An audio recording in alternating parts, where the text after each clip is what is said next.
David Carradine, award-winning actor, musician, sculptor, man of the arts, son of a great actor himself. Welcome to the Screen Actors Guild Foundation. You left out badass. Bad in what way?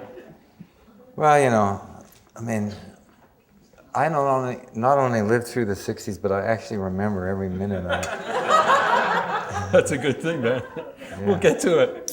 I found a quote that, L'chaim. There you go. A wise man said, if you can't be the poet, be the poem.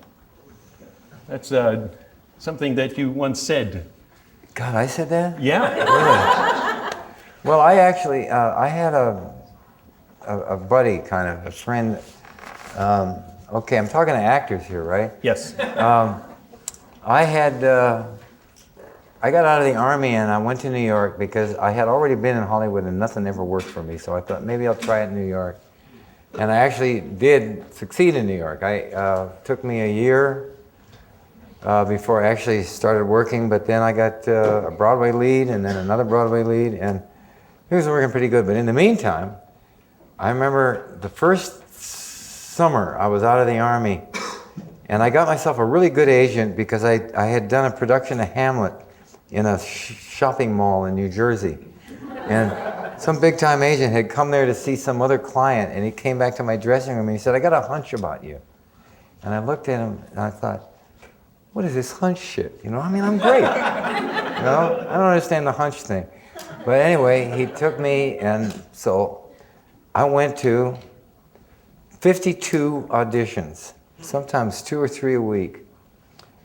And then there was like a week or two when I didn't do any auditions. And I called up my agent and I said, how come I'm not auditioning? And my agent said, well, you've auditioned for everybody in town and nobody wants you. And I said, but we do have one other thing, and that is Universal wants to do a screen test for a term contract. You have to go to LA to do that, right? So I met this guy in the airport, and we were both going out to do this screen test. There were 7 of us that were going to test, and I think 3 or 4 of us were on the plane, and we just kind of bonded very well. And then of the 7, only me and him were picked up. So now our futures are bonded together, right? And we're always checking with each other. But anyway, one of the things he said, because I always had a guitar hanging over my shoulder, and I was talking about art and everything, and he said, well, you know, the thing is, because he didn't know how to draw, he didn't play an instrument, he didn't do anything, but he said, my life is my art. I am a piece of art myself. And I thought, you know, that's really cool. And I can't pull that off. Right. But I always remember that is a cool way to go. Jean Paul Sartre said that purpose of art is to comfort the disturbed and disturb the comfortable. Well, I like that. It's very good. And I like that one too. I like that one too. But you know, the big problem is getting the job. I have never found that performing was difficult. So performing is an absolute joy. No matter how hard it is, you know, at the end of each day you go, man, I've really been there. And all on the way home you go, oh, you know what I could have done? Oh, well, too late now. That happens every day. But the thing is, the hard part is actually getting past the hiring process. Right. And you know, there are acting teachers in town that don't teach you anything except how to get through that one. Because once we get the job, we can all perform, right? And I remember when I did this play in New York called The Royal Hunt of the Sun, and I played the Emperor of the Incas, and I was pretty great in this part. I mean, I'm Irish, English, Scotch, Welsh, German, Spanish, Italian, Ukrainian, and a tiny little bit of Cherokee Indian. But the fact remains that playing this Inca emperor was a part that I was born to play. And I can't even explain that, but anyway, it was the truth. And I remember we opened in the previews, and I gave this incredible performance. I thought it was incredible anyway. And there were people in the cast and people in the audience that talked about how lyrical it was and how wonderful and everything else. And then I got this note at the end of the performance that said that the director and the playwright, Peter Shaffer, wanted to have breakfast with me the next morning in Noel Coward's apartment, right? And I thought, what do they want to talk to me about? You know, the movie? What, you know? So I went there and they had this champagne breakfast, you know, like peaches and things and champagne. And after we got buddies for a few minutes, the director said, okay, we're going to fire you. Really? Yeah. And they said, unless you improve 300% in the next 3 days, we're going to put in your understudy. And I said, you put in my understudy, the show will close before it opens. He says, we don't care. And they also said, we know how you're going to respond to this. You're going to say, fuck you. And we mean it. You know? And I think I might have said, fuck you. But I went out and I walked through Central Park, and there was a brush-up rehearsal, right? And I went to the brush-up rehearsal, and I just, from that moment on, I hated this director. And I would run to his side anytime he asked, but I hate him. But anyway, he's dead, so forget it. But, and then I remember I talked to my agent, and everything was now cool, right? 3 or 4 days later. And I was really grumpy, and she said, so what's wrong now? Because I'd already told her, I said, I want to punch out this director. And she said, please don't do that, you know? I mean, not at this point in your career, right? And she said, well, what's the matter now? And I said, I'll tell you what the problem is. This is probably the best performance I'm ever going to give in my entire life. And it's happening right at the beginning of my career. It's all downhill from here. And she said, well, look at it this way. You'll never have to audition again.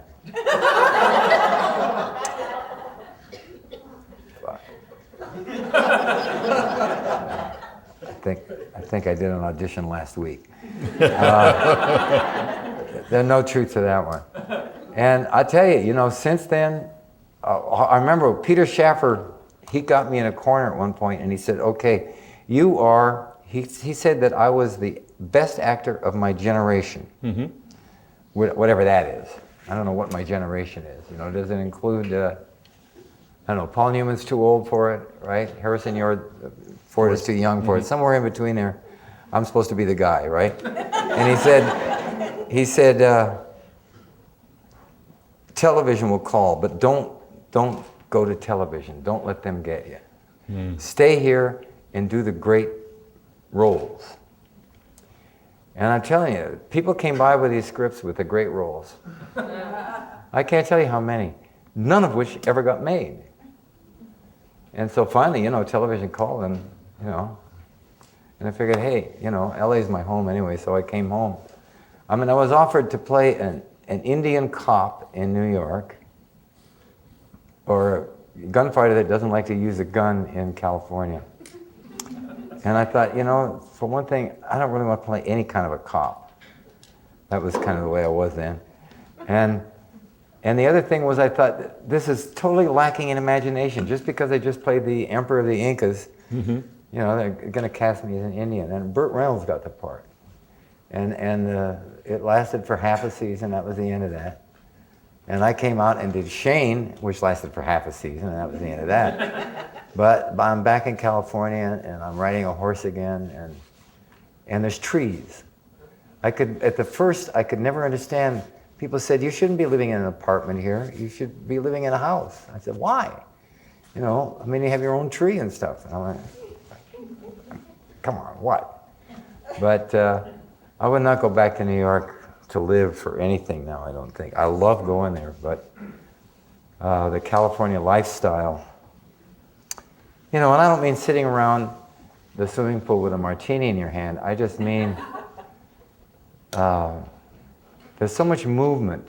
There's so much, I mean, you have to get out there. And, you have to have a car, and I love cars, so you can't have a car in New York. And I remember one time I went back to do an off-Broadway play in New York, and the same guy that I was talking about, it was it became kind of my mentor. I was his mentor too, but I mean, everything that I didn't know he knew, and everything he didn't know I knew, so it really worked. But he came and he looked at my fingernails and he said, "My God, they're a different length." And I said, "Well, yeah, these are the ones that I play the guitar with, see?" And the thing is, in California, I was messing around with cars. I never had fingernails. I never had even clean nails. And New York is that way. And I really prefer getting my hands into things. And the life that I have out here is more like that. More conducive for you.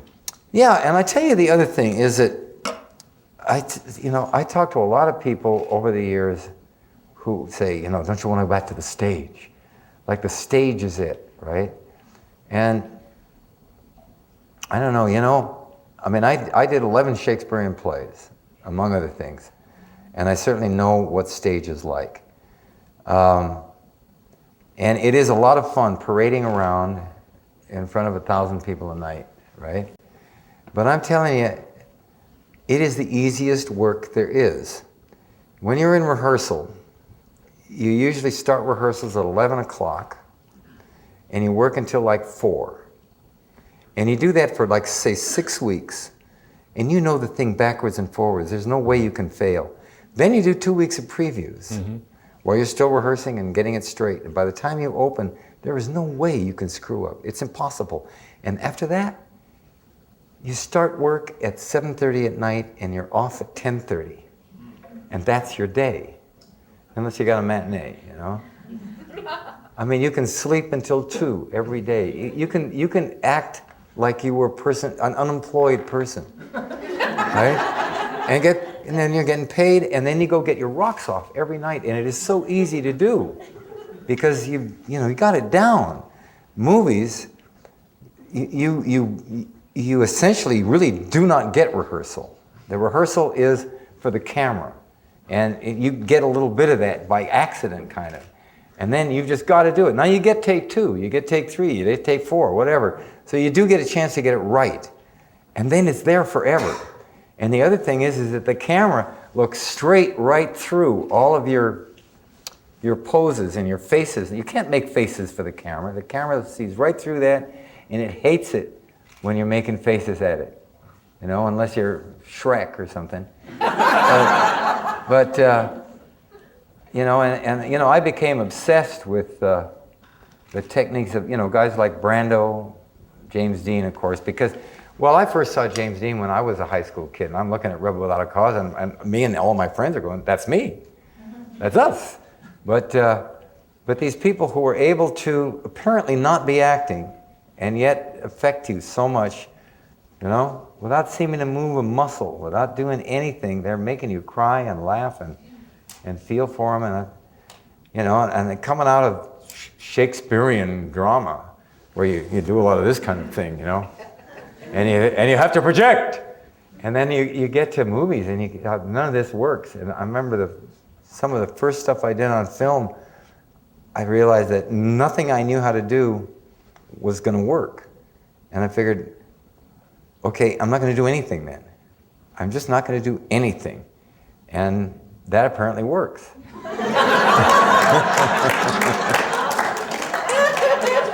Well, and I can't say I've had a bad go of it. I mean, I have been an actor now for something over 40 years, and I'm getting my pension now,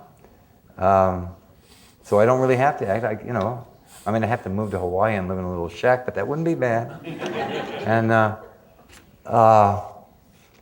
over the years, I mean, I have gone through, periods as long as, say, 2 years without a single bit of gainful employment, where my unemployment ran out and stuff like that. And some people, they used to say, I don't know how you keep your thing together, when it's so bad. And I would say, this is bad? I mean, like I'm living in a little shack on top of a mountain, and I'm eating fine, and the sun is shining, and and I got a dog that loves me, and a wonderful woman, and maybe a little kid there, and you know, I mean, the thing I got to remember was, I mean, I know a lot of you people have done acting classes. I didn't really do that. I'll get to that later. But the thing is, well, I will get to it right now. When I came into New York, after I came out of the Army, I would sit there and I would talk to people who were theoretically going to cast me in summer stock or something. And they would say, who did you study with? You know? And I had to say, nobody, actually. I just started acting in plays. I've done 11 Shakespearean plays. You know, I hadn't done that many then. But anyway,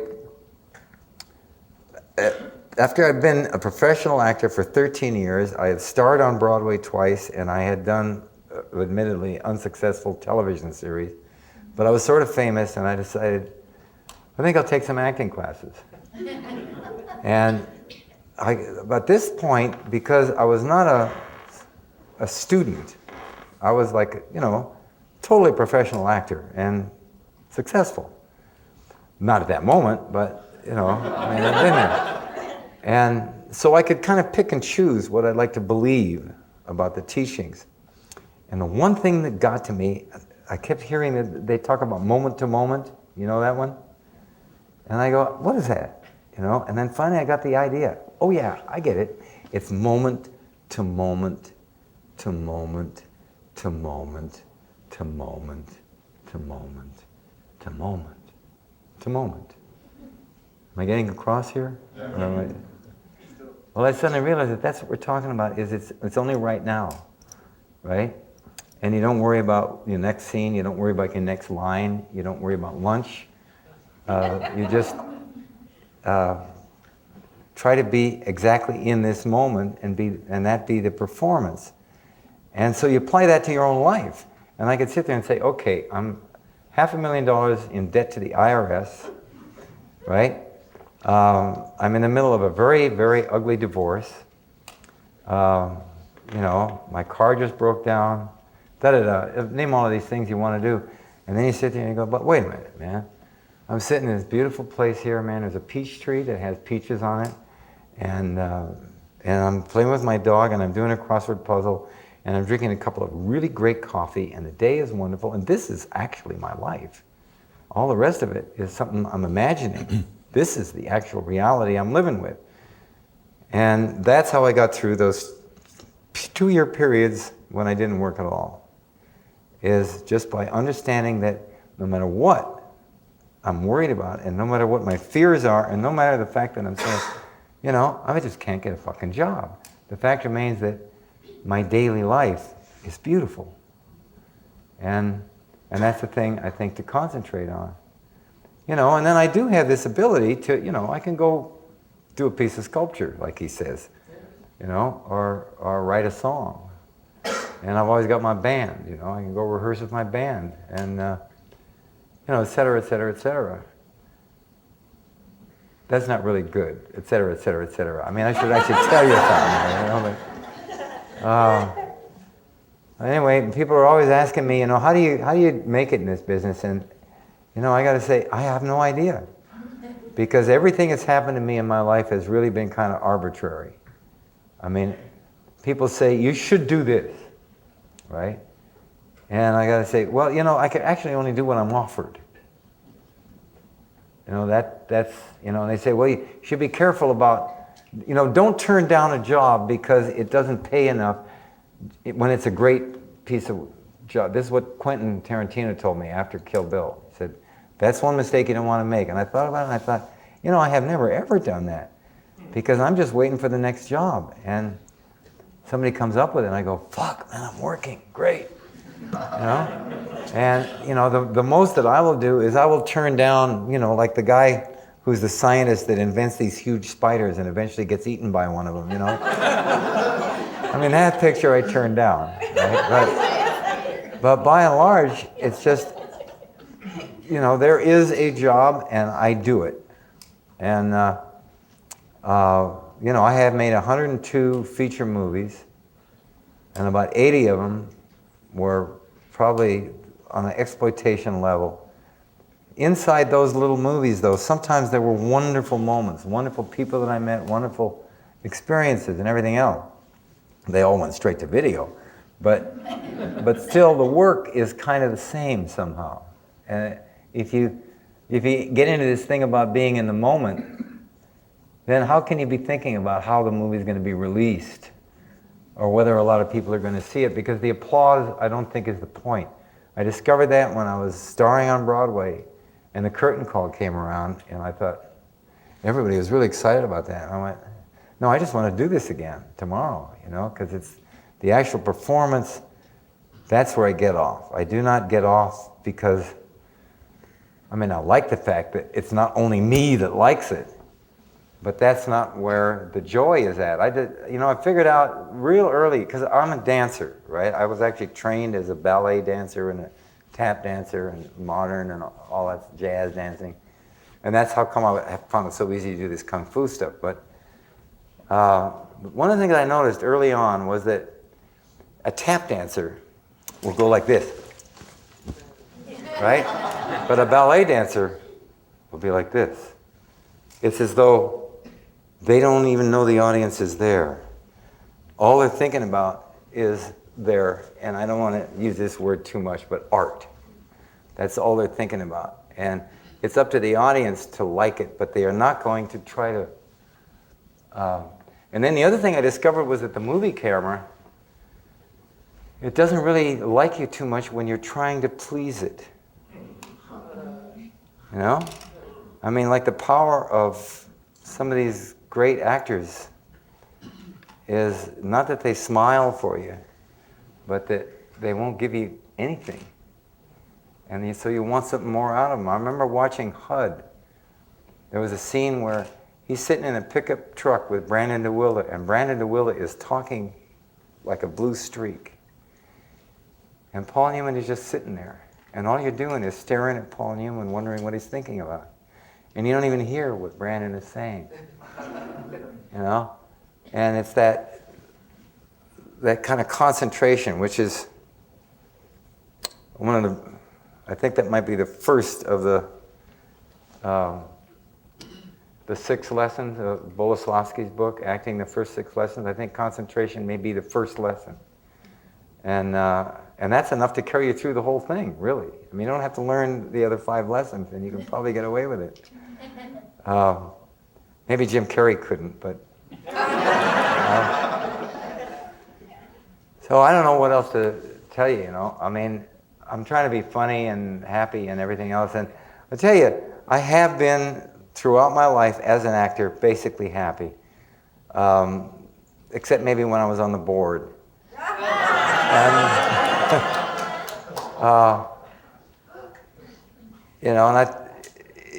one of the things that's a drag that came to me today, I was sitting, I came in a little early and they said, you want to go and have something to eat? And I said, well, I'm not really hungry, but okay, whatever. And I was taken over to Maria Callender's, and that's the best Maria Callender's on the planet, and it happens to be right next to here, so that's cool.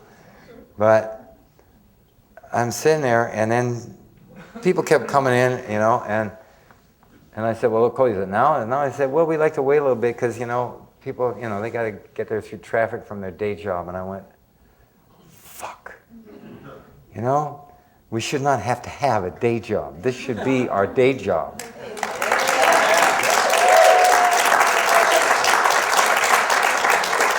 And I will tell you something. This happened to me a really long time ago. Actually, before I went into the Army, I had an acting teacher that had been teaching me up in the Bay Area, and he was a director, really. And I did little theater with him, and that's where I learned most of my stuff. And then he moved to New York, and then I went to New York to see if I could get something going. And I got a Shakespearean repertory, and I would go and visit him. And he said, we're doing Half Full of Rain up in Upper New York State.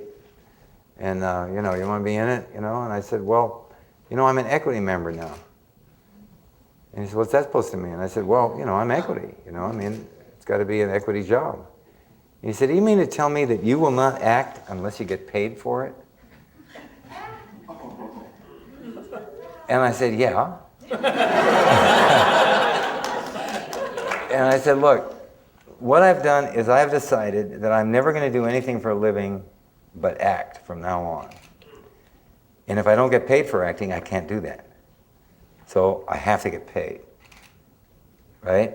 Because, I mean, I've been a busboy, I've worked in a welding gang, I've sold baby pictures door to door, right? I don't want to do that anymore. I want to be a professional actor, and the only way that I can act as a profession is if I get paid for it. And so I had to set that precedent, and I've got to be strong about it. Because I've made this vow to myself that I'm never going to do anything for a living except act from now on. And you know what? I got drafted. Right? And I managed, while I was in the Army, to create a theater company and act for a living for the 2 years I was in the Army. And now that's a real trick. But, you know, I kind of managed not to violate my promise to myself. Anyway. So I think we've come to the question and answer part because I've kind of run out. So my question was, if you can't be the poet, be the poem. And that was a great answer.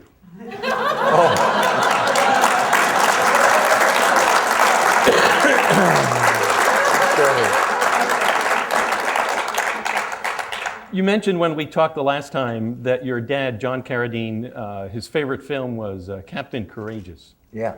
Why?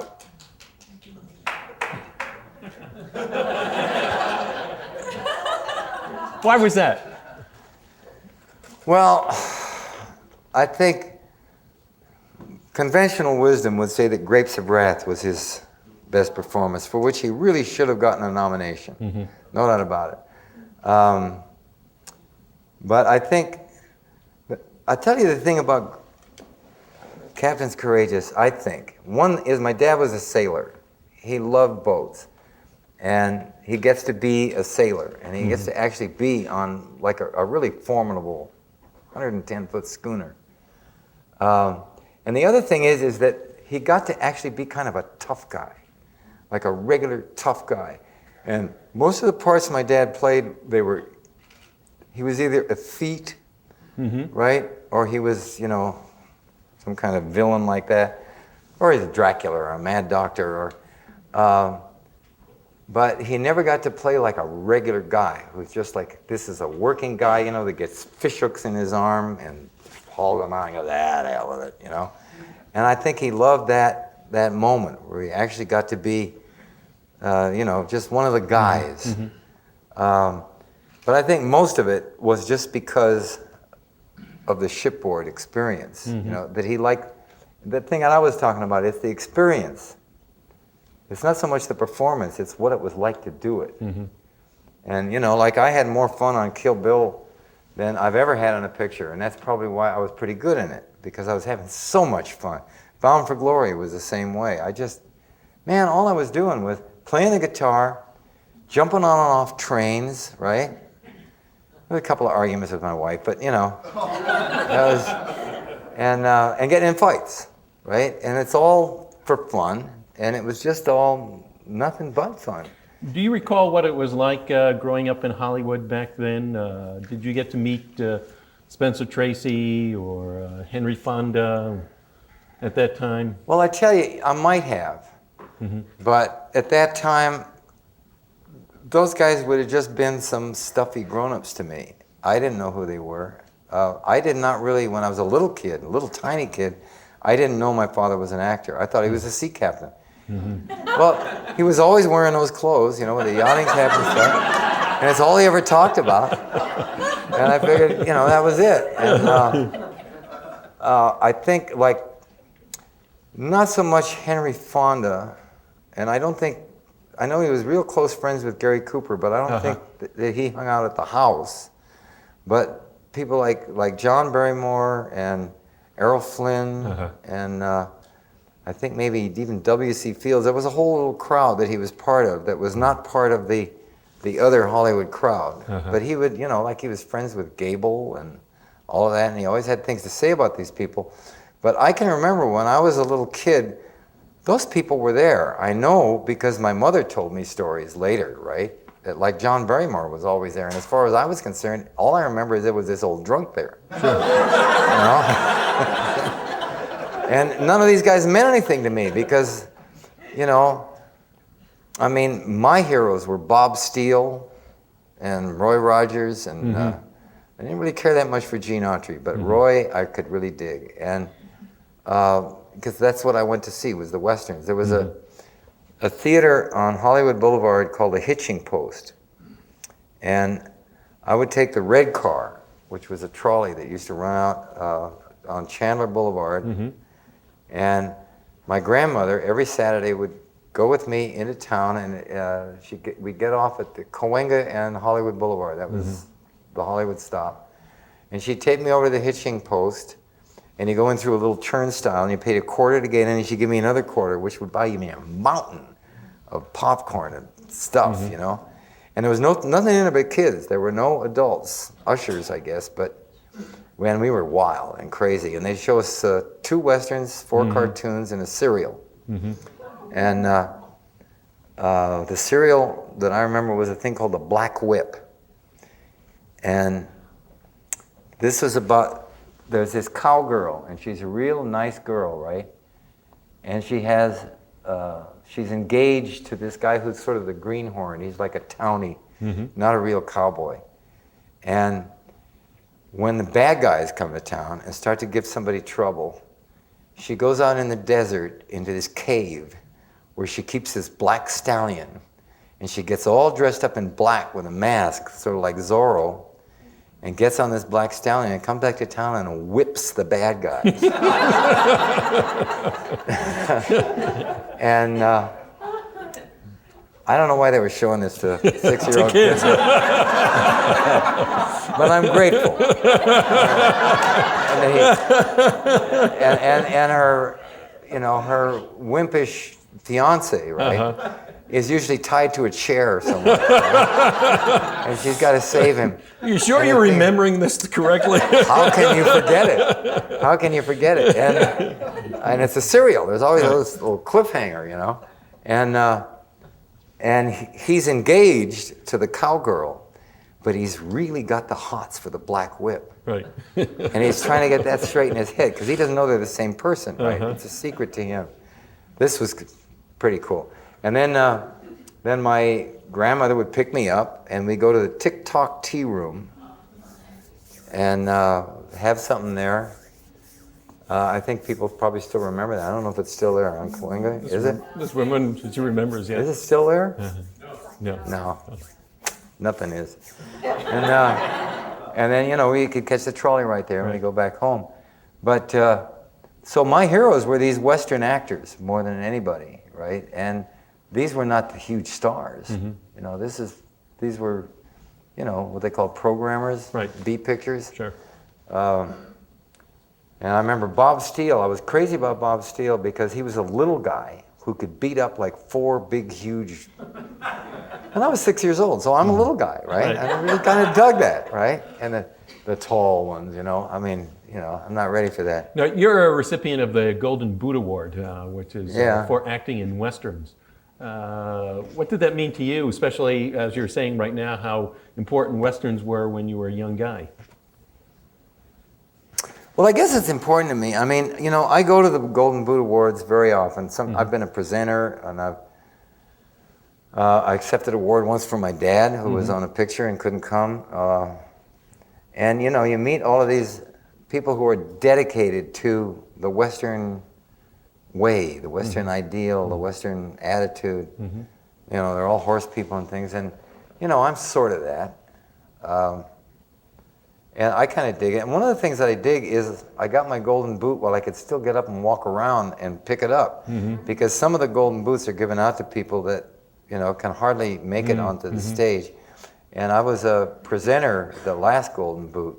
And one of the great things was being able to, you know, everybody goes and they walk up the steps, right? And I just leapt onto the stage. And I really like the fact that, you know, I still got all my moves together. Sure. And, but I like going to that thing.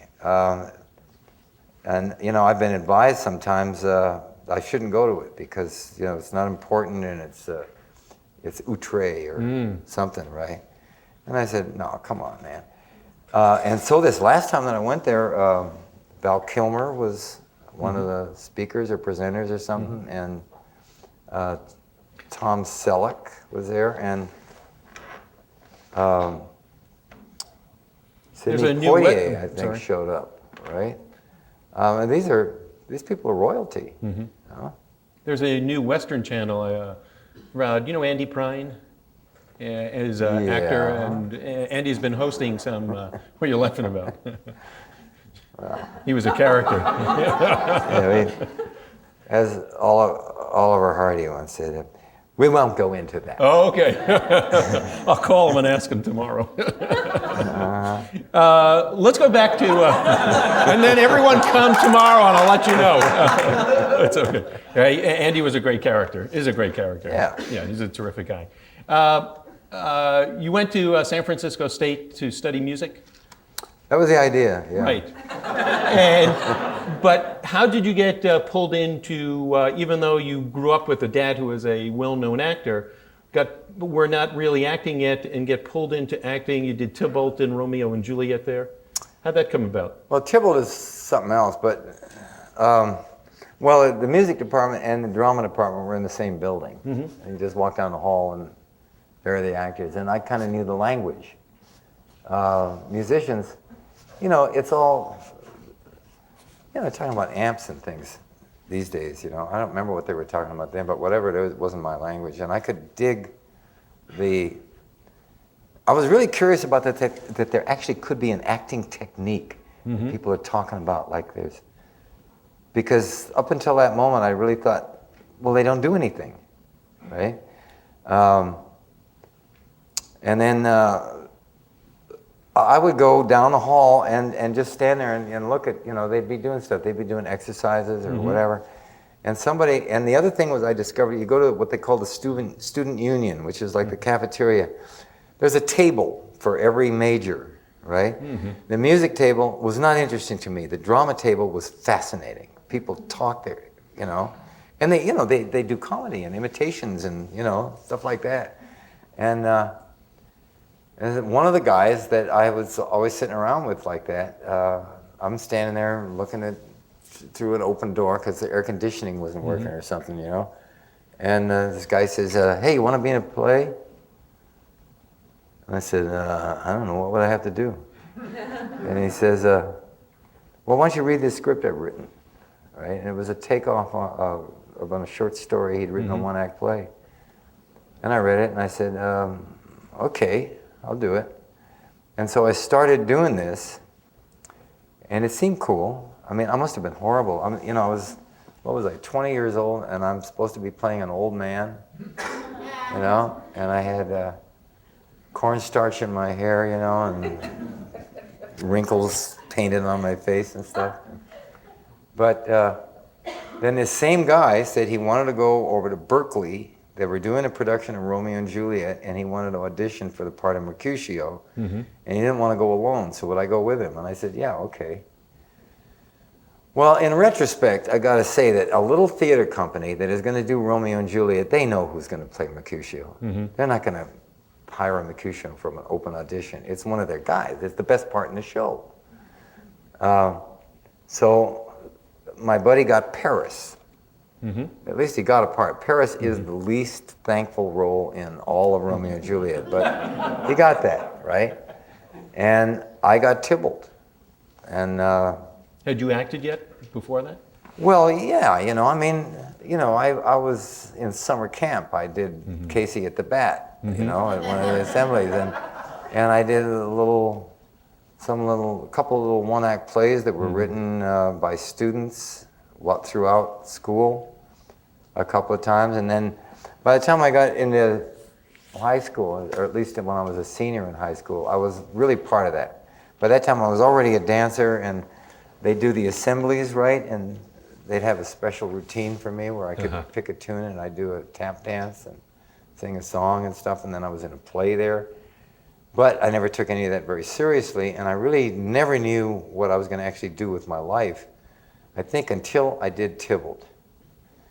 And when I played Tybalt, it was really interesting because the opening night, Tybalt has to stand and not say anything for, I don't know, 6 or 7 minutes before he actually opens his mouth. And I'm in tights, and my knees are shaking.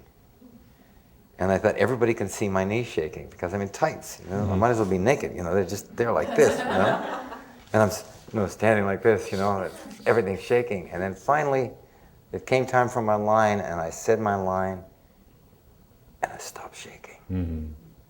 And I went, I'm cool.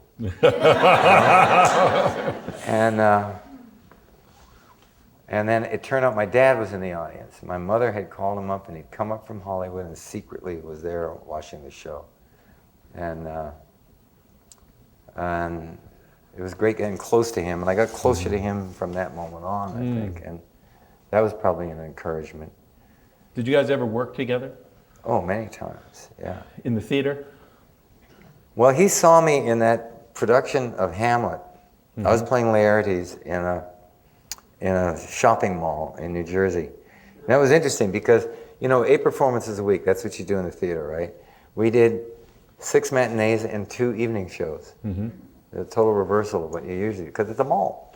And we're trying to basically do it for kids, in a way. Hamlet for kids, if you can imagine that.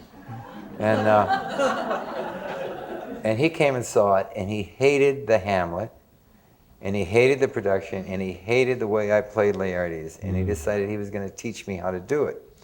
So he was working on Broadway right then in funny thing happened on the way to the Forum. So he arranged with the Gateway Theater, which is a sort of a summer theater kind of thing in Long Island, to stage a production of Hamlet. Rehearse for 2 weeks and play it for 2 weeks, and he'd direct and play Hamlet. And he would do the performance of, funny thing, take a midnight train to, or a car, I don't remember which, to Long Island, get a little bit of sleep, rehearse us all the next day, and get back and do the performance again. And he couldn't direct us on Wednesdays and Saturdays, because that's when the matinee was. And then he got a 2-week vacation every year. So when we were ready to open, he took his vacation so he could play the show. And he's trying to teach me, you know, how to play Laertes. And I'm sorry, but we never did come to an agreement. And I don't think we ever could. I got a lot of respect for my father's work and for his attitudes and the things he taught me. And he had a lot of respect for me as an actor. He was kind of confounded, awestruck by some of my work. But the basic thing, it's this argument about masks or faces. He believed that the character you're playing should be totally opaque and nobody should be able to see you in the character. I don't think that's really true of his performances. I think you always go, that's John Carradine. But that was his attitude. And my attitude was, I think you should be able to look straight into the guy's eyes, right into his soul, and still not see anything but the character. It should be transparent, utterly transparent, rather than opaque. And we never could agree on that. It was, you know, I mean, he talked about me the way you would imagine an old-fashioned actor would talk about a guy like me, you know. It's just, you know, your phrasing is choppy and you mumble, you know, and don't stand like that, right? And, you know, all that stuff. And, you know, and I've never really figured out. I mean, I can't say that I have a method. I mean, I've studied it all and looked at it all, and I'm amazed by the young actors that I see in movies. I don't really go to plays anymore because I fall asleep. But in movies, I'll look at, you know, somebody, let's say from Tom Cruise on down, right, to the youngest. Well, here, I remember seeing an interview with a vampire, and I thought, I had read the book, and I said, I'm not going to go see this movie if Tom Cruise is in it. That's all there is to it. And then I finally did see it, and I said, this guy can act. And I was, how do you do that? What you're doing, I can't figure out how you do that. And I find this true And then I thought, you know, that's the way it's supposed to be. I mean, the next generation is supposed to improve on the last generation. It should be a mystery to me, right? Because they should know something I don't know. And I would hope that they do, rather than, you know, go, oh, fuck. But one of the things that I do is I hang around with people who are younger than me. I don't have any friends that are my own age or older than me. And my father always hung around with people who were a generation older than him, and he got old fast because of that. And I think, you know, one of the things I discovered a long time ago, because I was supposed to be like a controversial sort of revolutionary figure as an actor, or maybe even just as a personality, certainly as a driver. And I thought, you know, there is nothing older than an old revolutionary. And if I cannot get hung up on attitudes, right, that I had, or even that I have now, and stay with young people and try to stay with them and go forward and not go, I hate what they're doing now, you know? You know, in the old days. One of the things that I'm always saying to people, well, always is an awful lot, but they talk about the golden age of movies, right? And I always tell them, man, we are in a golden age right now, but you will not notice it for 20 years. But right now, in the last year, I have seen movies that are absolutely unbelievable in their content and their technique and what people are, you know, getting across to me, whether it's a comedy or tragedy or whatever it is. And maybe we won't notice that we're in this golden age until we look back on it 20 years from now, right? And I mean, they're even talking about the 80s being a golden age now. I can't remember that there was a movie made in the 80s, but apparently there was. David, you work with some terrific directors in motion pictures and have given some wonderful performances. So let's touch upon some of them and hear what you have to say. You did one of Martin Scorsese's earliest films, Boxcar Bertha. What was that experience like? I know that part of that I read about the difficulties of making the film and the pressures that he was under as a director. Well, that was Marty's first 35 millimeter movie, first Hollywood movie.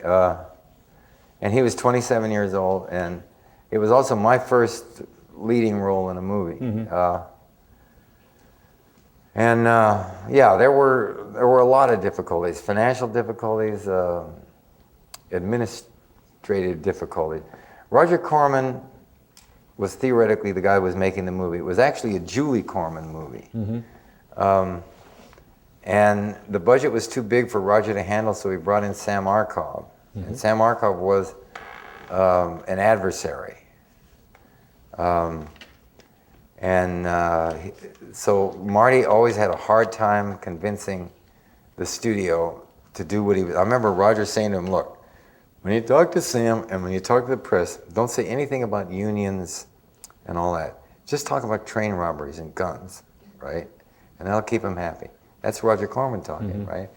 But he knew what he was really making was something like Grapes of Wrath or Bound for Glory. He was making a movie about unions and hardship and all that kind of thing. And then, you know, Sam Arkoff was desperately trying somehow to turn it into a sexploitation film, if he possibly could. And Marty had a very nervous stomach, and when things went against him, he'd end up throwing up. He used to go to the bathroom to do it, but he would throw up. And I remember there was a whole lot of Italians around. There was a kind of a line producer guy, or maybe an associate producer, and Marty was in the dining room of the motel arguing some point with him, and the guy just reached in and pulled a .38 out and went bam and slammed it on the table. And, you know, Marty comes from, you know, Lower East Side of New York, you know, Little Italy, and he just went, excuse me, and went and threw up and came back down and said, okay, what do you want me to do, right? Now, you had worked on Broadway with Christopher Plummer and had been working. And you just said that this was your first big film and lead of a motion picture. What was that transition like for you? The first big. What's it was that? Just the first. First, okay. Big also, but first. What was that transition like for you to have been working on the stage and doing lots of Shakespeare and working with, let's say, like Christopher Plummer, now acting in a film? There was quite a gap in between there. I mean, I came out here from New York in, I guess, the spring of '66. Did the TV series Shane. That was probably finished by February, maybe, something like that. Then I had 2 years basically not getting a part. And then I started doing little things in segmental TV. I was offered another series. I turned it down. Actually, it was written for me. And I said, I don't want to do another series. Of course, I didn't know there was going to be 2 years of... If they talked to me a little bit later, I might have done it. Called And Then Came Bronson. And It was Michael Parks. That's a yeah, but if you think James about Dean. it, you can understand how it actually was written for me. It was perfect for me, and it was perfect for Michael. Right. So by the time this thing came along, there's a lot of distance between there, and I had already lost whatever arrogance I might have had about being a Broadway star and everything, because, I mean, I was nickel and diming it, doing an awful lot of unemployment insurance, and I was repairing guitars. I never charged anybody for them, but I would repair people's guitars. I guess what you would call a tramp guitar repairman. And I did some remarkable work on guitars, and I think I ruined a few too. But that's what I did, in my spare time. I just, and hang out with my dog and, that kind of thing, and just wait for something else to happen, and nothing did for the longest time. But by the time that I did Boxcar Bertha, it's funny because it was just a moment. You know how, it's not the event. There's an event that will come in to fill a space that needs an event, right? This thing came along, Boxcar Bertha, and I went to Arkansas, did this picture with Marty Scorsese, which was an incredible experience, and Marty and I are still friends and always will be, I'm sure. And I came back, and there was a script, this manila envelope leaning against my door, right? And I open it up, and there's a script that says Kung Fu, right? And the producer of Jerry Thorpe, who was going to be the producer-director of this movie, right, for television, had been in the audience and seen me in Royal Hunt of the Sun, and that's why he, managed to get the script to me. But the weird thing about it is that, let's see, it would have had to be 1967. That's the Summer of Love, right? The Monterey Pop Festival. Monterey Pop, right. Okay, I couldn't go there because I was doing a David Susskind Presents television show where I raped Mia Farrow. Just shrugging that off. Well, that was funny because all the time I was doing this thing, Frank Sinatra had, these guys in double-breasted suits hanging around making sure I didn't fuck with her, But there was a guy named Murray Susskind who was the brother of David Susskind. Right. And we're standing by the coffee urn, and he said, if you're going to do another series, if you want to do a television series, what would it be? And I said, I really don't want to do another television series. And he said, well, yeah, but if you did, what would it be? And I said, okay, it would be about Cain, the first murderer, who is walking in the land of Nod to the east of Eden with the mark of God on him. Right? How about these things? And trying to atone for having killed his brother. And I had said it in the Old West. And he looked at me like I was just completely insane. And he said, I'm talking about a commercial television series. And I said, so am I. And he just shook his head and walked away, right? Now this was 1967. And in October of 1971, this script lands on my front door, which is exactly that. And that's the kind of thing you don't argue with. Sure. You know? And you also don't try to analyze it too deeply. You know, where did that come? How did that happen? I don't want to know. All I know is that it did happen. But all I'm saying is that there's a time, right? Now, I was playing the lead in Martin Scorsese's first Hollywood movie. Marty is a very loyal guy. When he did Mean Streets, right after that, I had just finished doing the pilot, and I was now starting to do the series, and I was essentially unavailable. Otherwise, I might have had a big part in that thing. But he could only work me on a Sunday, and he had to work me in Los Angeles. I couldn't go to New York. And so I got one day's work out of it. And there were a few other things that were all right there, and then the director would say, but you're not available. And I go, well, not right now, no. He said, oh, okay, talk to you later, you know? And it's like 4 years later when I'm actually am available, and that's when I do Bound for Glory. When you started working on Kung Fu, how was it for you as an actor to handle how popular and what in a certain way, cultural part of America you had become doing that show? Well, for most of the thing, I didn't know that. Really? Well, you know, I was working 16 to 18 hours a day, right, living on top of a mountain without a television set, didn't read newspapers. I had no idea. I mean, I thought, you know, this is a great character. I'm loving playing it. And people would say, oh, this thing will run forever. I'm like, what are you talking about? You know, it's just a little fucking television show, you know? And I don't think any of us, I don't think, were aware of how much of an effect it was going to have. And then I remember I was at somebody's house visiting. I was sitting and waiting for somebody. And there was a magazine. It was like, I can't even remember what the magazine was. Today it would be like Premiere magazine. Sure. Or, right. And I'm reading this article, and it said, the two most American performers that typify America are David Carradine and some other guy. No. Sounds like? No, this is weird because I wish I could remember her name because it would be cool if I could, but you know who she is. She did this movie with John Travolta where they dance. Deborah Winger. No. Okay. Huh? Olivia Newton-John. Right. Agreed. An Australian, right? And this article is saying the two most, you know, the typify America performers are Olivia Newton-John and David Carradine, who is playing a Chinese guy. Right. And I'm looking at this and I go, you know, and you understand, I'm completely insulated. I don't know anything about what's going on out there. And I'm looking at this article and I'm going, there's something funny going on here, right? And it wasn't until almost the time that I left the series that I became aware of the fact, because then people were trying to convince me to stay. And I said, no, I always said I was going to do it for 3 years. I'm leaving, right? And, you know, we got to hurry up and write this thing about me finding my brother so we can get out of here. and they're saying, but it's number 2 in the ratings right now. And I went, really?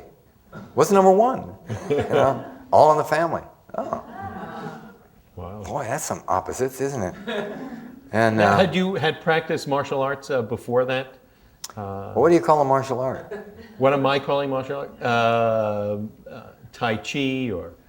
Okay, you don't call fencing martial art. Okay. Or you don't call the fact that I was an expert marksman in the Army. That's not a martial art. I did a little middleweight boxing. Is that a martial art? Well, what would you describe to be Well, I would say martial those are all martial arts. Right. But Asian martial arts, no. I didn't know anything about it.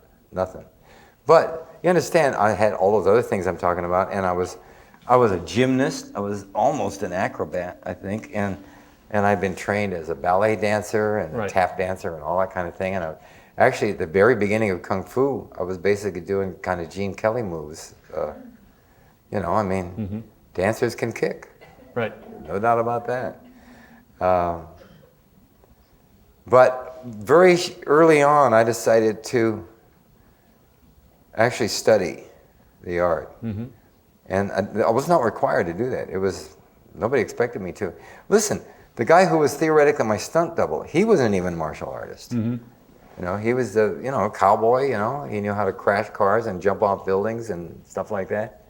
And And he would learn the choreography just the way that I would and just do it.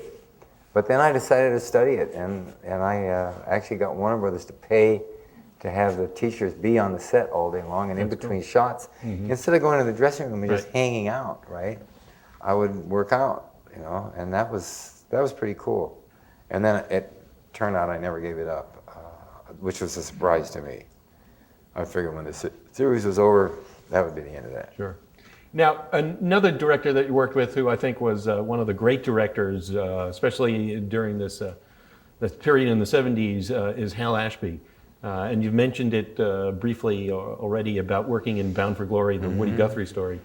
And we talked when we sat down the last time over at the Arc Cinema when we showed Kill Bill, that great crane shot in Bound for Glory and how it came about in the film. Could you discuss that and discuss also, because what made Hal Ashby such a wonderful director?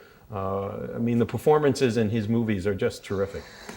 Well, a crane shot was, it's not a crane shot, it's a Steadicam shot. Right. And it was the first movie in which the Steadicam was ever used. And we had the inventor operating, and he was the only guy that knew how to do it.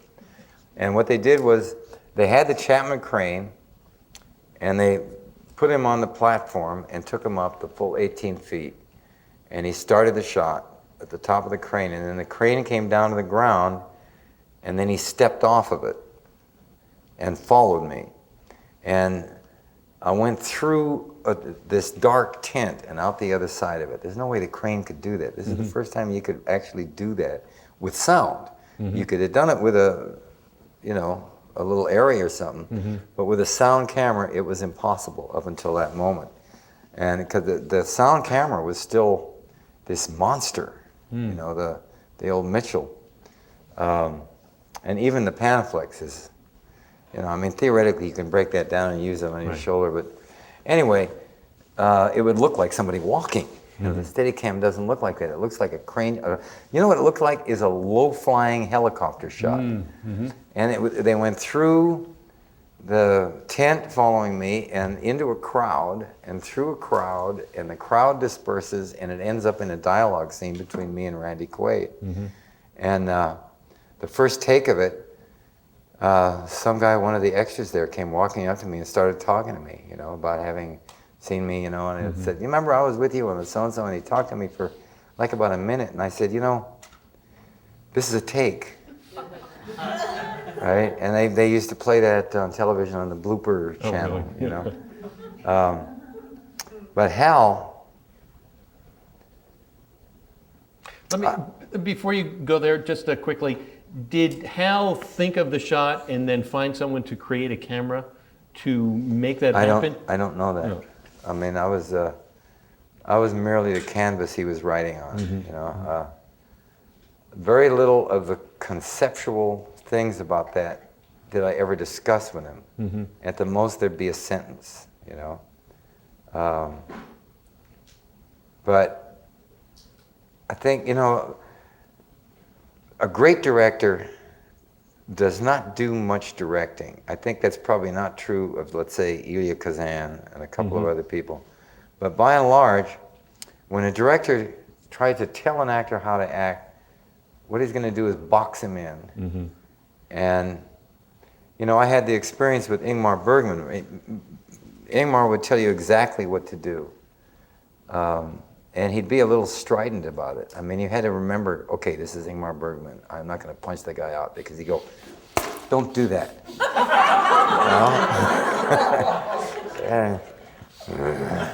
Oh, okay. That's how I feel, but I got to let go since you're my guest. I wanted to give you the whole sense That's memory good, man. that, you know, that I live with. I'm with you. After I finished the movie with Ingmar, I developed a twitch in this eye here.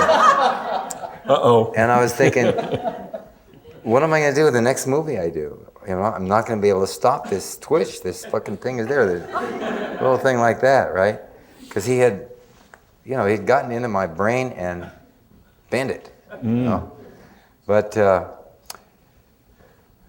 anyway, the thing I was trying to tell you is that a really good director, and I'm not saying that Ingmar is not a good director, but he's the thing about working with Ingmar is I never did discover what my performance would have been, because I'm actually giving his performance. And I never had the chance to find out what I would discover. But with Hal was, well, let me get back to this other thing about most of the great directors. The main thing they do as a director is they cast it right. And if you cast it right, you don't have to walk the actor through. You can trust him. If you're the kind of person that can trust anybody. And some of these directors can't do that.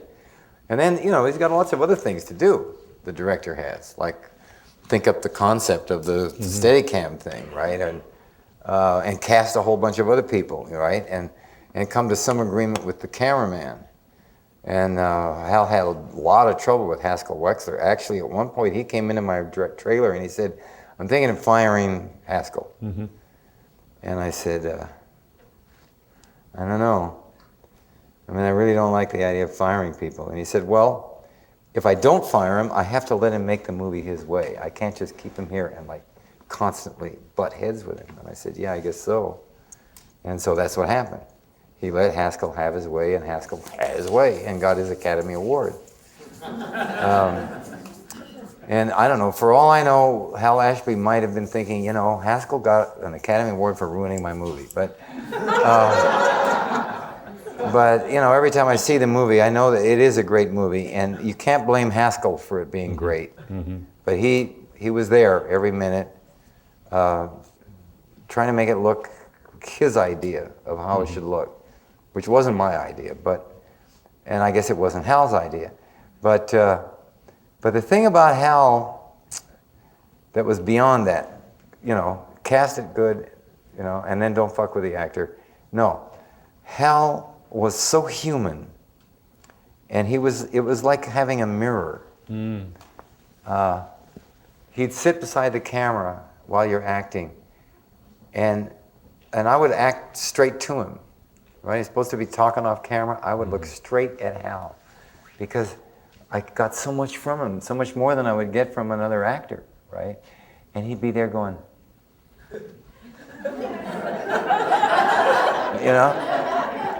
making ear faces. It was like looking in a mirror. It was and it was such a, you got the feeling that he thought you were the greatest actor in the world, which kind of made you that for this moment, right? It was just total encouragement that Hal had. And he was just so human and humane, and just such a real, wonderful, soft, beautiful person. And every once in a while he'd get really angry.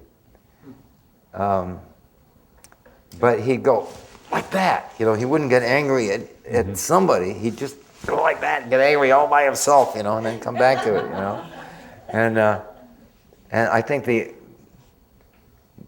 the only piece of direction I can ever remember him giving me was about a quarter of a way or third of the way through the movie. And this is a long shoot, 19 weeks.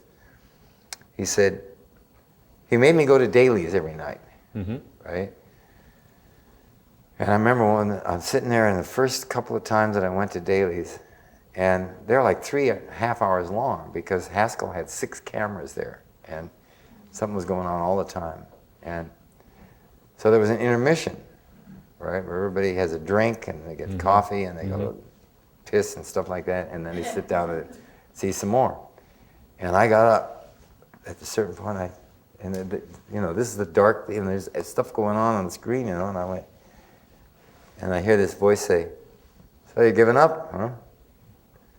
And I went, "Oh, that's how it is. Okay." I'm sitting there, and I got to be up at 7 o'clock in the morning and be Woody Guthrie again, but okay.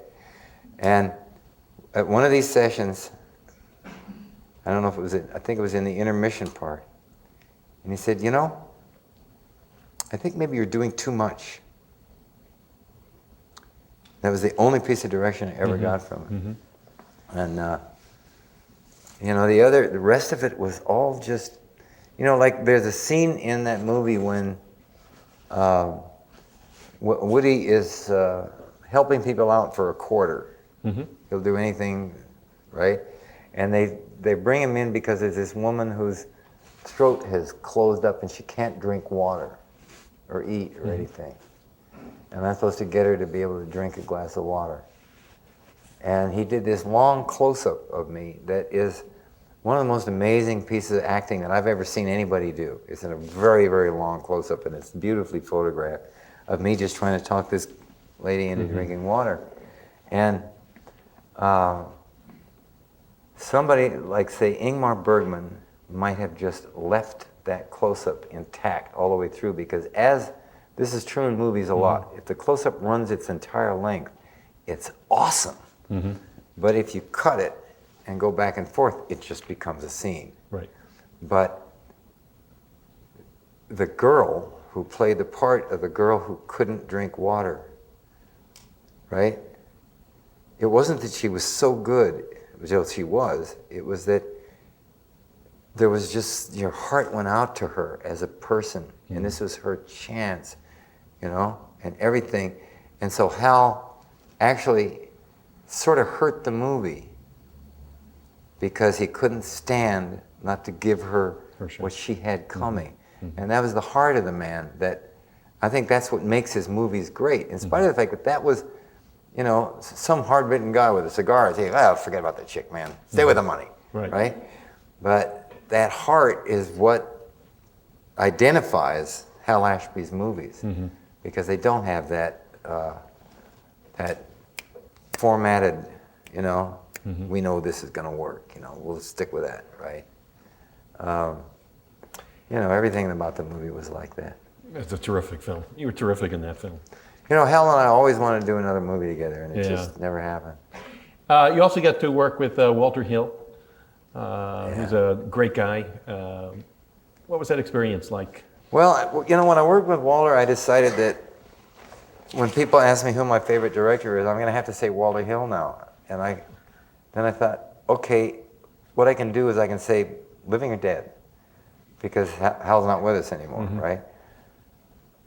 Walter was more fun than you can imagine. He's a real funny guy, and he's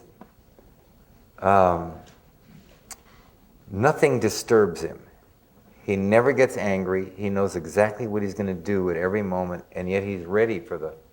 And he loves to put things in that you don't know is going to happen, and as an actor, he watches you, you know, get a kick out of it. Like putting Pamela Reed opposite me as Belle Starr, you know, and I got these hints. Where do you work with this chick, right? She's going to knock you out. And I said, am I in trouble here? And he said, no, you're going to love it. Right? And I never knew. And then all of a sudden, here she comes, and she just dominates. You know, she had 8 minutes in the movie, and she almost steals the picture. Right? And I think the only reason she doesn't steal the picture is because all her scenes are with me. But maybe the reason that I actually do steal the picture is because all my scenes are with her, or most of them. I remember after the first screening that we had, which was 3.5 hours long, and it had all the credits and everything. It's a different movie, and I hope that print exists someplace, because it was funny as hell. It was bigger, you know. And at the end of the screening, my brother Bobby came up to me and he said, "David, you stole that picture." And I said, "No, I didn't, Bobby. I just took it fair and square." You know. Now, you had all these brother combinations in that film. Was there any kind of sibling brother rivalry competition? No, listen, if you think that, you don't understand the Carradines. I'm talking all the brothers, but go ahead. There could have been some rivalry between the two Keaches. I've never quite figured those two brothers out as far as their relationships to each other. You know, Randy was a seasoned actor, and Dennis had almost never acted before. And, you know, he picked up something from each of us, and then he went and applied it in the right stuff. And, right? That's terrific. And it really worked for him. But he was very separate, you know, because he's the guy that gets kicked out of the gang, and then he's an outsider, and so he was doing his own thing, and then he was quite remarkable. He had everybody gets at least one moment. And there's a moment in the jail cell where the Pinkertons try to get him to tell him where Jesse is, right? And he says, I don't know, I don't think so, And you kind of really feel him, and he says, well, I might get another chance with Jesse, and he pays a lot better than you guys do. And he really kind of got it. But actually, we had all known each other beforehand, except for the guests. It was us that made that movie. James Keach wrote it, told my brother Bobby about it. Bobby and Jim came to me, talked me into it, talked Stacy into it. I went and talked Randy Quaid into it. I talked Keith into it. And then we had the Bridges. And they dropped out because James did not want to be the guy that killed Jesse James. And so we had to find two other brothers, and we found the guests who had never met each other. They were half brothers who had not lived, they didn't know each other. And boy, it was really, you talk about genetic thingies, because they showed up, they both had the same kind of Martin guitar, and they knew the same folk songs, cool. And they're going, whoa, this is pretty weird. But no, it was just an absolute joy working with all these people. I particularly got along with Randy. He and I just really connect. Yeah, I did an episodic with him on his series last year. He's a terrific fellow. Yeah, it was a lot of fun to work with. That's for sure. You went ahead and several years later, you wrote and directed and acted in a film, Americana. Yeah. About a Vietnam I did not veteran. write that movie. You did not I don't write know why Oh. I cannot get rid of that rumor. Oh. People, it was written by a guy named Richard Carr, who, was a formidable writer. Right. And they also give me credit for writing the music, which I did not do. Craig Huntley wrote the music. I hired him. I should know. And I wrote the title song. That's all I did. Gotcha. Right? And I directed it, and I produced it, and I edited it. I mean, that's enough, And I won at the Cannes Film Festival the People's Prize at the Quinzaine des Réalisateurs. Ooh, very nice. Yeah, the Director's Fortnight. That was pretty cool. What was it like for you to direct yourself and other actors? Well, as a director, I don't really much direct other actors. I mean, the most I would say probably is, don't do that. Something like that. But as far as directing yourself, it is so easy because you have nobody to argue with, and you have nobody to try to interpret. Right? There's no communication problem between the director and the actor. And the other thing is, everybody says, well, isn't it, an awful lot of hats to wear? And no, I'm sorry, but here, look. A director stops working right exactly when he says action. And he doesn't start again until he says cut. So you're the director and you're the actor, right? So the camera gets rolling and you say action, and now you're acting. And then you finish what you're doing, and you go, cut. And then you're working as a director again. So there's actually no overlap there. But there's also, there's none of this communication problem. And as a director, I basically hardly told anybody what it was I was doing or why I was doing it. And the result was they had no choice except just to do whatever, because I hadn't explained to them, so they couldn't discuss with me, well, would this work with It was like Henry Jaglom once told me this story about the first movie he did, which Orson Welles was in. And the movie is kind of a dream sequence that goes on over a period of 20 years. And these two people are having this conversation that has gone on forever. So you see them changing locations and everything while the conversation is going on. And so he went out there and he worked the first morning, and then he came into Orson Welles' dressing room trailer at lunch, and he said, I can't get the cameraman to do what I tell him. Every time that I try to get him to do something, he says, no, that won't work. And I can't make this movie that I really want to make. And Orson said, just tell them it's a dream sequence. So he went out and he started to set up a shot, and the cameraman said, well, where does this fit in the movie? And he said, it's a dream sequence. He said, oh, okay. Right? So I got that idea. I said, okay, leave them wondering and they won't. I remember there was this one thing, I had an AD who understood me pretty well, and the cameraman who did not understand me at all. And he said to the AD, where am I supposed to put the camera? And the AD said, you see what he's doing? And I was like walking around. He says, and I'm looking, right? He said, when he stops, put the camera there, right? You know? And it was so cool because I would come to the thing and I go, now this works, this angle would be, and all of a sudden there's a camera in front of me, right? Without me saying, okay, come on over here and put it, there was none of that. It worked so well. Now the thing about that movie is this was absolute guerrilla movie making. There was no budget. I mean, there was no budget. We theoretically had investors. They dropped out very early. I lost the rights to the novel that the film was based on. I decided to go shoot it anyway. And then the people who were going to buy the rights got scared. There was this guy that he said to the actor that he was going to hire to play the part. He said, you know what Carradine's doing right now? And he said, no, what? He said, he's shooting the movie. And the actor said, I'm out of here. Really? Yeah, that was funny stuff.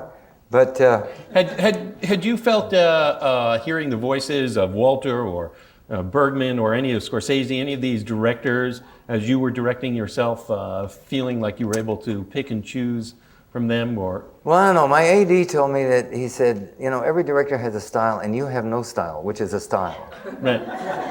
Right? And, all I was kind of doing was trying to go straight ahead somehow or another, and I was listening more to people who were right around me than anybody. Like the cameraman, at a certain point, he was setting up a shot, and he was down on the little baby legs trying to set up a shot, and he said, this is not wonderful. And he moved the camera, and I thought, what a great concept. This is not wonderful. That should be the basis on which you do everything. You go, is this wonderful? If it's not wonderful, I shouldn't be doing it. So I was picking up from people around me. Now, when I was cutting the picture, I went to Munich and did this picture with Ingmar Bergman, and I got his editors to put the thing together with the sound and everything, so he could look at it, so I could show it to him. And he critiqued it a little bit. And he really loved the movie, or at least that's what he said. But, and I don't know if I was thinking so much about Bergman or not, but I must have been. Because, I saw the Bergman films, the early Bergman films when I was in college. And after I dropped out of college, I'd go see, all of those people, Bergman and Godard and Fellini and, all that stuff, and the Germans. And I'm sure that a whole bunch of the way I feel about movies comes from those moments. And I know when people used to ask me, what's Americana about? And I would say, well, it's kind of halfway between La Strada and Bad Day at Black Rock.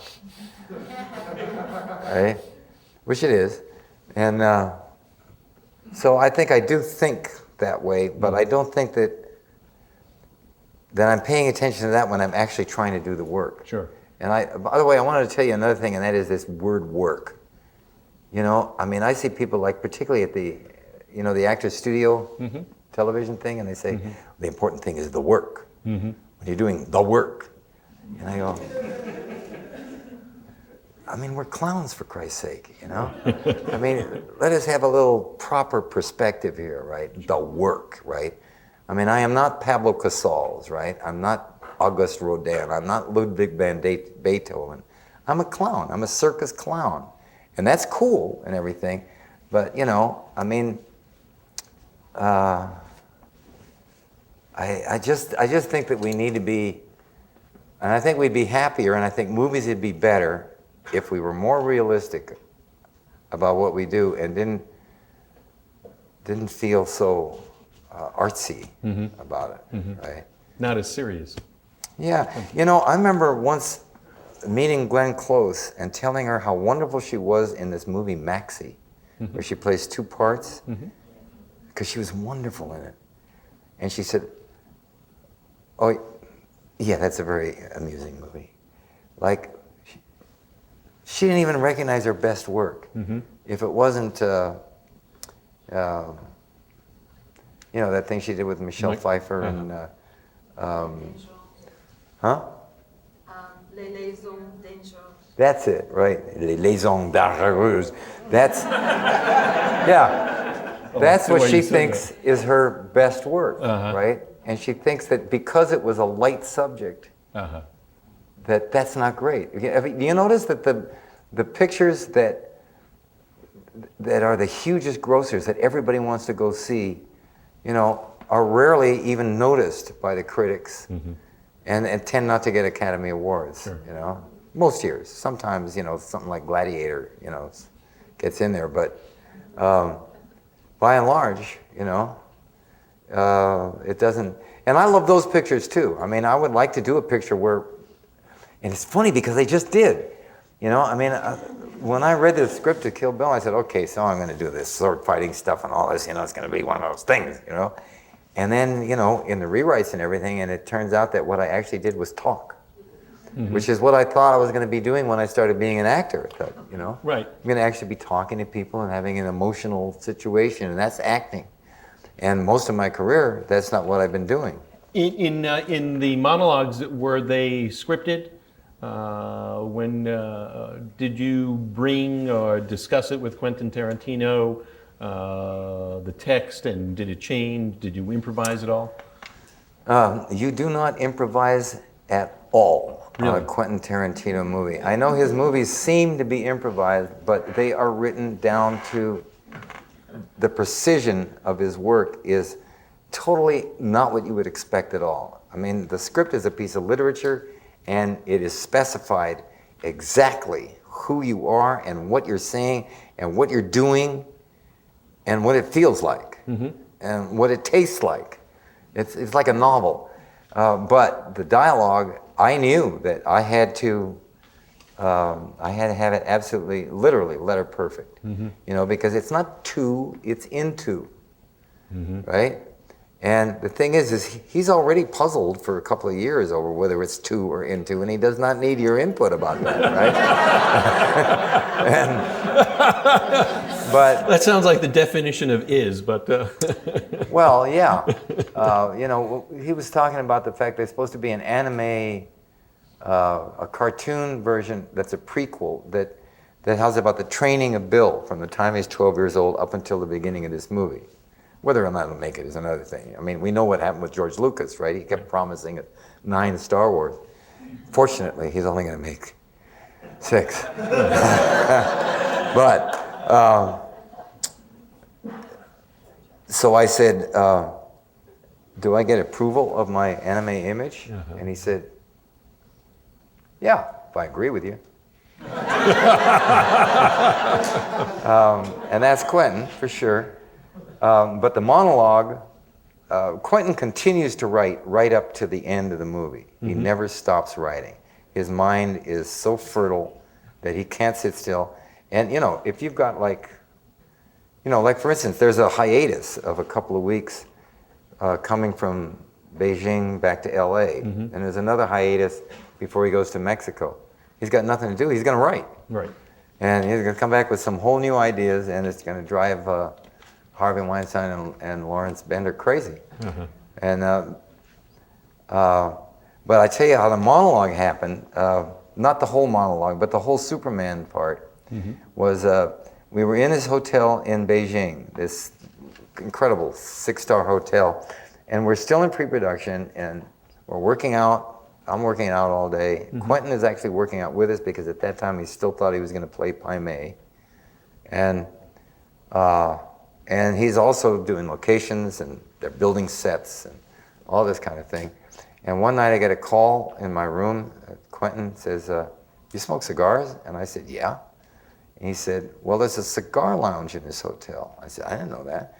And he says, yeah, you want to meet me there? And I said, sure, great. In the first place, in a situation where there's people around, talking to Quentin is, well, like talking to a runaway train. It's just gone. The idea of spending, one-to-one time with him is pretty cool, and obviously that's what he wanted to do. So we sat and we smoked a couple cigars, and we started talking about comic books and stuff. And between the two of us, we came up with this. We didn't come up with it for the script. We're just talking about, and then remember there was he wanted to have a second cigar, and he picked up this Davidoff cigar. I can always remember that name, right? Because David, and it was like the palest color imaginable. It looked like it's got to be the most mild cigar there is. And he said, well, it is. He said, it's a perfect second cigar. Here, have a drag off of it. And I took a drag, and I said, tastes like a milkshake. And he said, he laughed. Well, Quentin laughs instead of going, he's always laughing. And he said, all I'd have to do is write down things that you say, and people would think I was a genius. Right. And I said, well, Quentin, you are. But, feel free, write anything you want. So there was a rewrite due anyway, and 6 days later, I got the rewrite, and the conversation was in the rewrite. The whole thing about Superman, and a couple of other things. And then, once in a while, Quentin is an absolute dictator and the king and the master of his whole thing. But at the same time, he hears and listens to everything. And he can actually change his mind about something that is very dear to him, just like that, if he sees it. He'll go, oh, well, okay, come here, and start something whole new. When I came, even at the end of the movie, when I came down with this monologue, 8 pages monologue, with Uma saying yes, and I'm just talking, and I had gotten it down absolute letter perfect because I knew that's what was necessary. And it came on the set, and he said, "Okay, we're not doing this."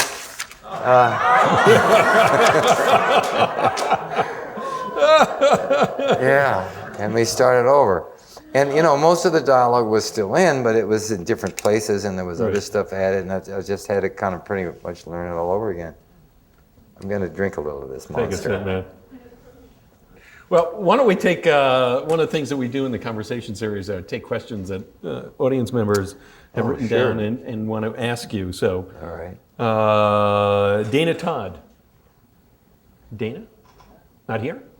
Has a question. Was there ever a time when you were discouraged from the arts? And if so, what was your breakout moment? Did you ever want to just stop doing this and not be creative? I mean, you're such a creative guy. I can't say that I ever would not want to be creative,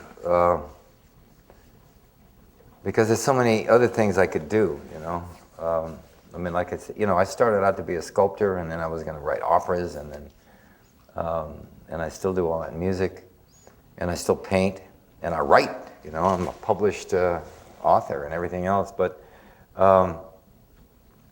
as far as acting goes, there was one time when I got a part in a movie, and it was going to be me and Peter Fonda, which is kind of an interesting pairing. This is a long, long time ago. And I was going to get paid $50,000 for the movie, 10-week movie, $5,000 a week. And this was bonanza, and it was going to make me a star. I had never starred in a movie before. And somebody at the studio, a studio that is no longer exists, I think it was General something or other, said, no, that's not the way he cast it. And they put, I think it was Lee Van Cleef, and he replaced Peter Fonda, and James Brown replaced me, football player. Sure. And but they had to pay me. I had to have a pay-or-play deal. And they paid me $5,000 a week. They didn't just give me the money. All the time they were making the movie, I was being paid not to be in the movie. And I said, okay, I'm out of here. I'm going to become a still photographer. And I took my 2 little Pentaxes, and I went up to San Francisco to the Fillmore West, and I started following rock and roll groups, taking pictures. I took some remarkable shots, Tina Turner and other people that were working at that time. Seminal photographs. Some of them were quite remarkable. Probably don't exist, most of them anymore, but the next offer I got, I was back in the business. It was that. That's the only time I can really think that I really thought, I'm out of here. The rest of the time, the worst time is before anything happens. And I was not told this till later, but everybody that I knew about the time that I got out of the Army, there wasn't anybody who believed that I actually was going to become successful as an actor except me. And people who knew me didn't tell me that, but they were just looking at me going, who's going to tell him? Skinny kid with bad teeth, and not much of a voice, right? I mean, what's he going to fucking do? Let me ask you another question here from Xavier. Hey, Xavier. Who is the funniest person you've ever met?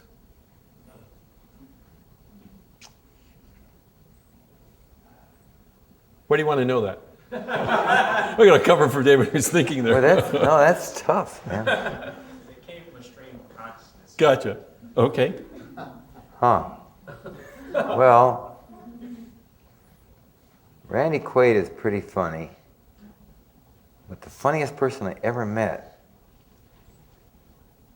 I have to have met him, right?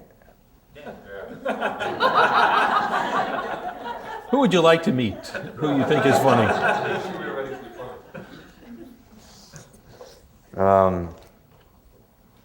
Well, I can remember when I first saw Jim Carrey, I thought I could not stand him.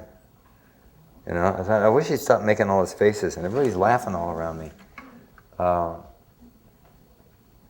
Funniest person I've ever met. Thanks a lot, Xavier. Can we come back to that question later? Yeah, how about a question from John Nathan? John? Yeah. Oh, here you go. How strenuous was the karate scenes between the women in the film, and did any one of the actresses have any formal training, or was it all just choreographed with wires? Well, when you say just choreographed with wires, you have no idea what it takes to learn how to work on those wires. The wires don't do the work for you. You have to do the work. And you've got to make it look like you really are making a move. You can't just wait for the wires to pick you up and put you down. And it's also very painful. But, okay, Lucy Liu had already done martial arts movies before that. I don't think any of us had ever done any work with samurai swords, me included. That was brand new. How strenuous was it?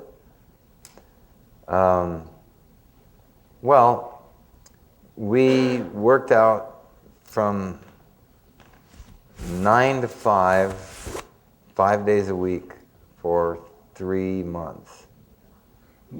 I think that's more than they do for the Olympics. Quentin was very tough about it. He didn't want anybody watching the clock or treading water. And what we would do is we'd start out with a lot of stretching, and then we do the kung fu work, which is actually wushu, which is very different from kung fu, but okay, martial arts. Kicking and punching and turning and dancing, and then we do some choreography, and then we go to lunch. I had an hour at lunch, and for about 10 or 15 minutes after lunch, Quentin would usually show us a piece of film that was an undiscovered jewel from, let's say, Bruce Lee's work or something like that, or some Chinese action movie that he'd set to hip-hop music just for our entertainment. That's pretty cool. Or something.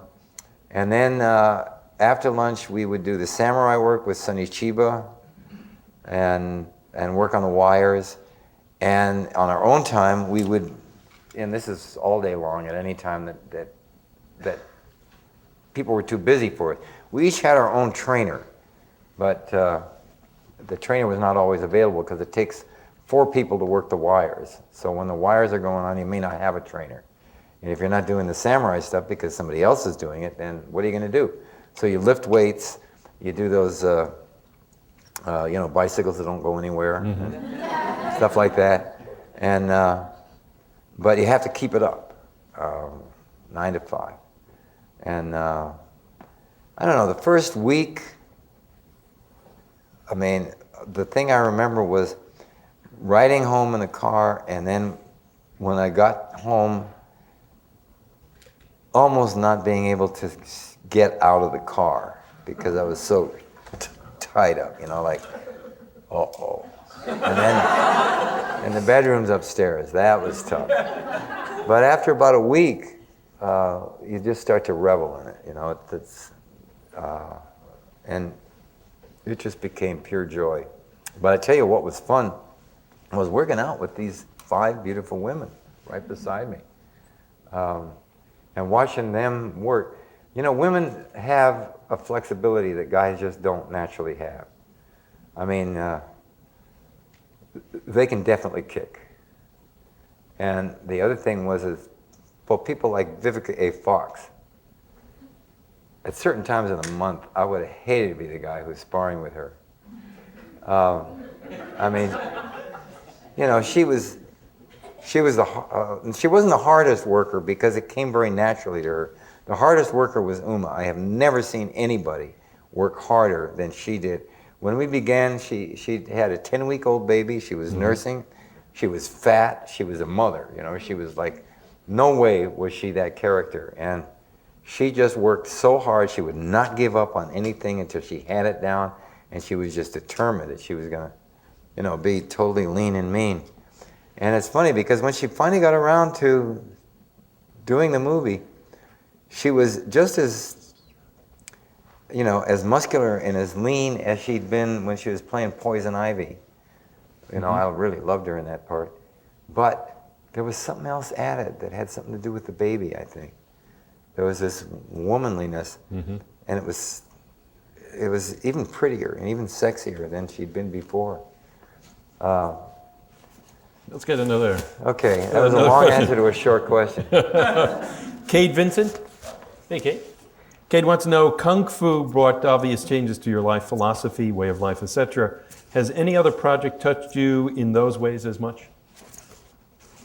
Well, sure. Bound for Glory, for sure.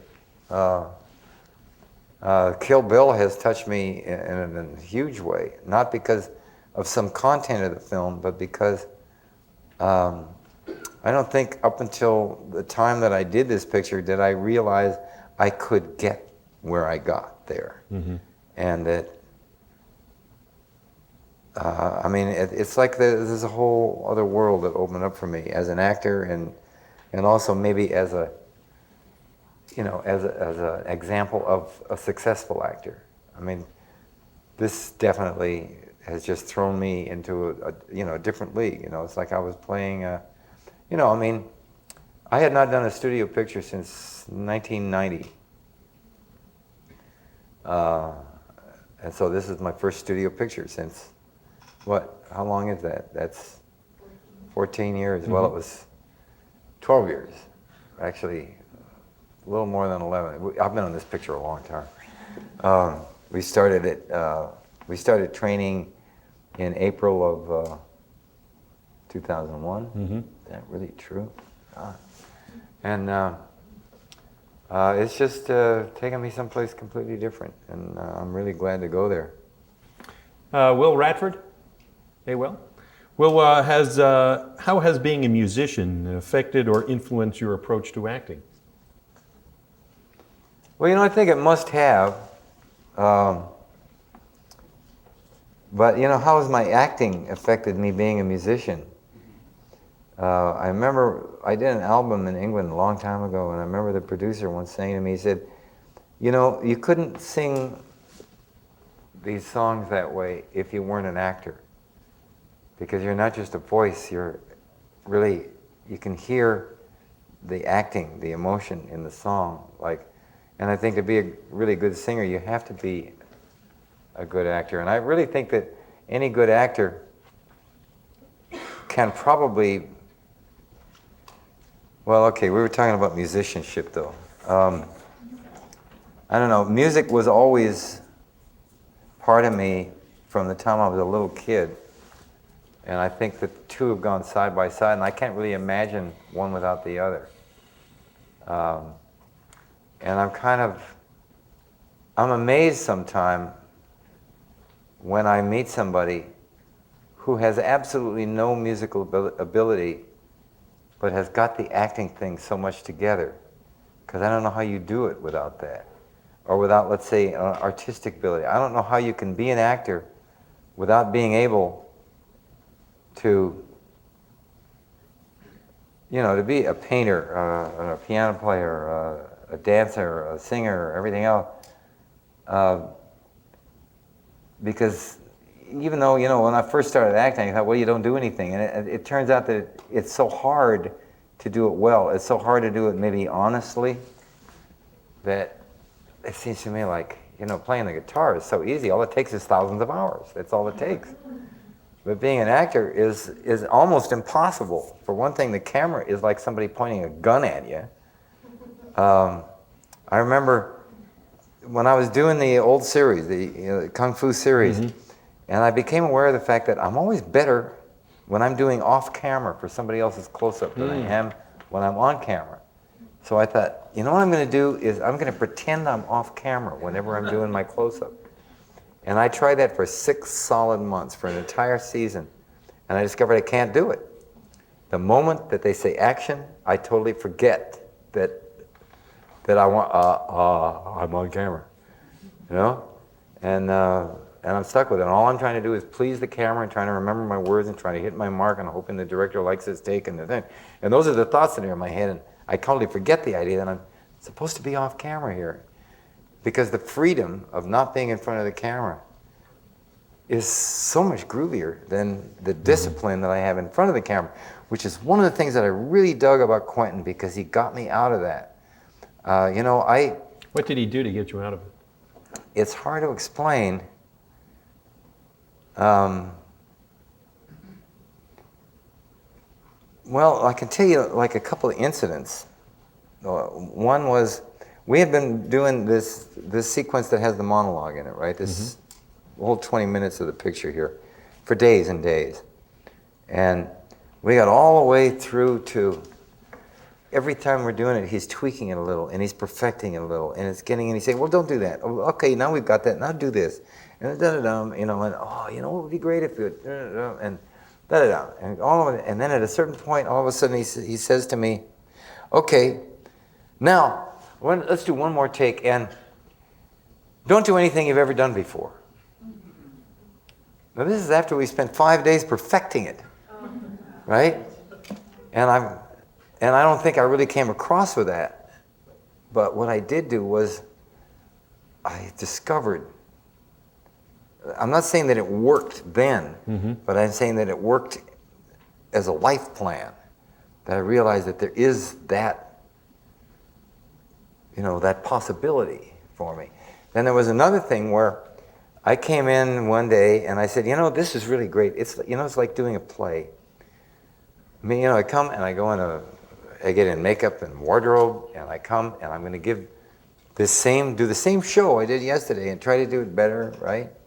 And it's just like being on Broadway or something. And he goes, yeah, okay. And so we do the scene a couple of times. And then he said, okay, he's printed a couple of them, and he says, okay, now David, this is your last night on Broadway, and you're never going to be able to play this part again. So I want to see your goodbye to Broadway take.